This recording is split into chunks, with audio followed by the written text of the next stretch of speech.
All right, guys, let's get into some NCAA football picks and props for Saturday, August 24th slate again. I really can't stop smiling. It's crazy. Here's the leaderboard. Doesn't it look so great?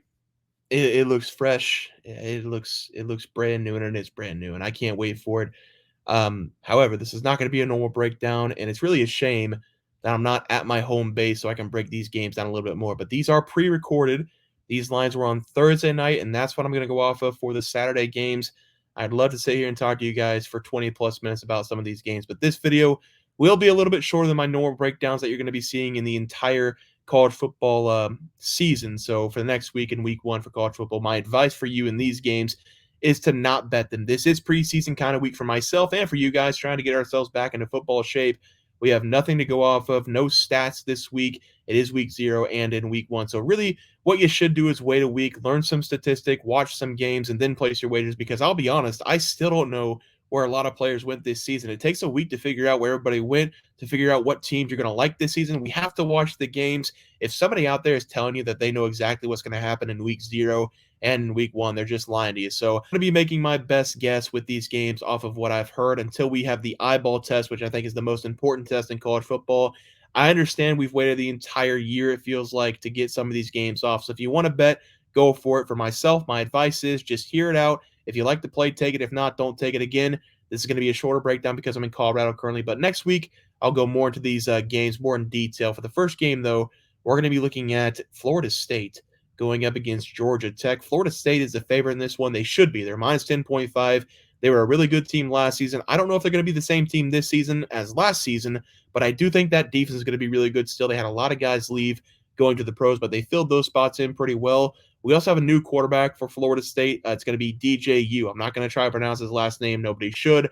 And I'm starting to wonder if this guy's even good at football, because he got his chance at Clemson. Then he went to Oregon State. He was okay at Oregon State, but it was most of the run game. But Florida State, they should also be able to run the ball all over Georgia Tech in this game. Georgia Tech had some of the worst numbers on the defensive side of the ball last season in the ACC. This season, they have the worst ranked linebackers, and the defensive line is very close to being the worst ranked defense as well. I think Florida State's going to be able to do whatever they want in this game. They've got experience up front with the big boys. They've got a good running back. They are going to have to rely on DJ to throw the ball in this one. I'm going to take Florida State in this game, minus 10.5 as a play. I really don't think Georgia Tech can stop Florida State one time in this one on the defensive side. Georgia Tech, they do have a pretty dynamic offense. They should be pretty good this season, but with that Florida State defense should be playing in week 1.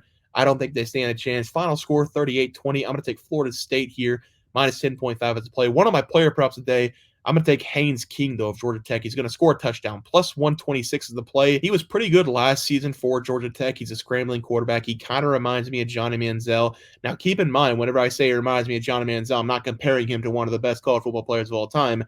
I'm just saying he scrambles a lot. He's a very tricky guy to get down. He had a lot of rushing yards last year, 648. He had 9 touchdowns on the ground.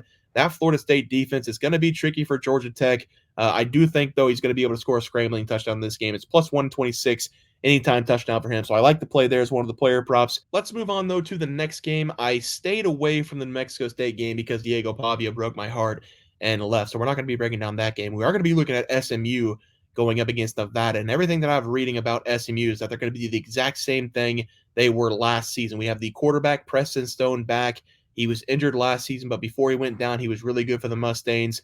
We have Jalen Knighton back for SMU, a very good running back. I'm going to take him as one of my player props as well today, over 63.5 rushing yards going up against Nevada. So I'm going to take SMU in this game, minus 24.5. I don't know a ton about Nevada, but what I do know about SMU is that we should see them score 50-plus points in this game. I really like the team total here for SMU as well, and I do think there's a cutoff that we're going to see in this game out of the Mustangs. They're not trying to embarrass Nevada. I think we're going to see them get to 35, maybe 42 points, then just coast the rest of the way. That's not how I would run a program. I want to score 100 points every single time, but it is week 0. They don't want to show off too much at this point. They don't have a very big game coming up, but I do think SMU has a little bit of class. I don't think they're going to be able to score 50-plus, 60-plus points in this one. They should be able to score 50-plus. I just don't think we're going to see it. I think the last time I saw this team total was 40.5, so I do like the team total. I also like SMU, minus 24.5. Nevada defensively, the secondary last season was pretty good. I think the secondary this season will also be pretty good. That's why I'm going to take Jalen on the ground with SMU. I think he's going to have a big game, but I also think even with Nevada having a decent secondary, it's not going to matter with Preston Stone back there. We really didn't get the best matchups for week 0, and that's okay. It's just football. Football's back on. I'm going to take SMU here, minus 24.5 as the play. For the last play, it's going to be on the island. And I want everybody to make sure you stay up and watch this game on the island for Hawaii. This one might not even happen because there's a chance that Delaware State might not be at the game. They missed their flight. Actually, they missed their bus. Then they missed their flight. They're trying to get players on commercial airlines to get to the island. It's a real shit show over there for Delaware State. And it's not just the travel plans, it's the players and the coaching staff as well. This team was only able to get one win on the board last season. Hawaii, despite their struggles at times last season, I still think they're a very dynamic offense. It's going to be the same face at quarterback. He was really good last season in 2023. He had 3,500 passing yards, 26 touchdowns for Hawaii with a quarterback rating of 130.9. He's got a lot of weapons to throw to this season. I really think Hawaii can put up like 60 or 70 points. I don't think that's going to be the case, just like the SMU game. They've got UCLA on deck. That game's going to be on the island as well. So they're not trying to play all their plays in this one. We might see a couple sets, but I really think they're going to save all the good plays for UCLA. That's why I'm going to take Hawaii in this game on the first half, minus 20.5 as the play. I think they're going to run a few of their sets, and that's just what they're going to do in the first half, and then they're going to show nothing in the second half. Obviously, this team, they can score 50-plus points on Delaware State. I think a lot of teams can score 50-plus points on Delaware State, but we're going to see the third and the fourth string players after halftime for the Rainbow Warriors. I'm going to take Hawaii in this one, minus 20.5 in the first half. Don't be surprised if Hawaii puts up like 40, 45 points in the first half, and then they coast the rest of the way, kind of like the SMU game. But I like Hawaii here, first half, minus 20.5. I was very nice giving Delaware State 7 points. Can they score? Probably. Will they score? Not likely. Hawaii 51-7 final score there. Let's go over to the graphic for these games. 3 games tomorrow. Players to watch, they're up there. I'm going to take Florida State here, minus 10.5 against Georgia Tech. Hawaii, minus 20.5 in the first half. SMU, minus 24.5. 2-player props going to be Haynes Kings, anytime touchdown for Georgia Tech against Florida State. Then Jalen Knighton over 63.5 yards going up against Nevada. Guys, that's going to do it for our NCAA football plays and props for Saturday, April 24th slated games. If you guys enjoyed the content, please sure to drop a like on this video and subscribe to the channel below. See you guys next video, and thanks for watching.